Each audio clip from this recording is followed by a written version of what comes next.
Бәріңізге қайырлы күн. Бүгін сіздермен құрамына йогурт қосылған дәмді печеньенің рецептісімен бөлісетін болам. Ол үшін видеоны соңына дейін қараңыз.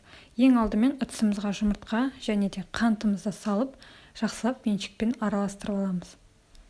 Содан соң үстіне йогурт қосамыз. Тағы да араластырып аламыз. Және де үстіне сары майымызды қосып, тағы да венчикпен ерігенше араластырып аламыз. Және де үстіне крахмал қосатын боламыз. Содан соң қопсытқыш қосамыз. Және де алдын ала електен өткізілген ұнымызды қосып, алдымен араластырып, содан соң жүмсақ қамыр илеп аламыз.